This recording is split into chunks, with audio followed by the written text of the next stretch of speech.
Senior దర్శకుడు Vamsi form కోల్పోయి చాలా కాలమైంది. అయినప్పటికీ ఆయన కొత్త cinema fashion designer pre look జనాల్ని బాగానే ఆకర్షించింది. అందులోని కంటెంట్ అలా ఉంది. మరి లేడీస్ ట్రైలర్ కొడుకైన ఈ ఫ్యాషన్ డిజైనర్ ఓ అమ్మాయికి కొలతలు తీస్తున్న దృశ్యాన్నే ప్రీ లుక్ గా రిలీజ్ చేయడమే ఈ ఆసక్తికి కారణం. అయితే ఈ పోస్టర్ పట్ల ఫెమినిస్టులు అభ్యంతరం వ్యక్తం చేశారు. స్వయంగా నిర్మాత నటి అయిన మంచులక్ష్మి ఈ పోస్టర్ పట్ల అభ్యంతరం వ్యక్తం చేసింది.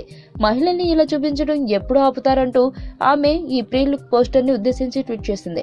మంచులక్ష్మి లాంటి సెలబ్రిటీ ఈ పోస్టర్ పట్ల అభ్యంతరం వ్యక్తం చేయడంతో నిర్మాత మధుర శ్రీధర్ స్పందించాడు.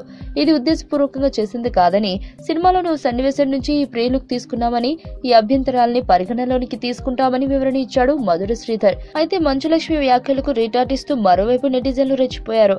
ఆమె నిర్మాణంలో తెరకెక్కిన జుమ్మంది నాదం, గుండెల్లో గోదావరి సినిమాలో తాప్సీని చూపించిన వైనాన్ని గుర్తు చేస్తూ ఫోటోలు, వీడియోలతో మంచులక్ష్మికి ప్రశ్నలు సంధించారు. అలాగే మంజు మనోజ్, మోహన్ బాబుల సినిమాల్లోనూ ఫోటోలు, వీడియోలను కూడా షేర్ చేసి వీటికేమంటావని ప్రశ్నించారు. లక్ష్మి యుఎస్ లో ఉన్నప్పుడు చేసిన ఒక టీవీ షో వీడియోతో పాటు ఆమెకు సంబంధించిన అనేక ఫోటోలు, వీడియోలు పెట్టి పెద్ద రచ్చ చేశారు ట్విట్టర్ జనాలు. అయితే లక్ష్మి ఎవరికీ బదులివ్వలేదు. సుబ్బు, నీకు తెలుసా, నాకు ఎర్లీ మార్నింగ్ ఒక కల వచ్చింది. నువ్వు నన్ను జ్యువెలరీ షాప్కి తీసుకెళ్ళి వడ్డానం కొనిచ్చావంట. ఏ టైంకి? గుర్తులేదు సుబ్బు, 5 అనుకుంటా. అదే మరి 5కి మీ బాబు వచ్చి బిల్లు కట్టినట్టు నాకు కాల్ వచ్చింది.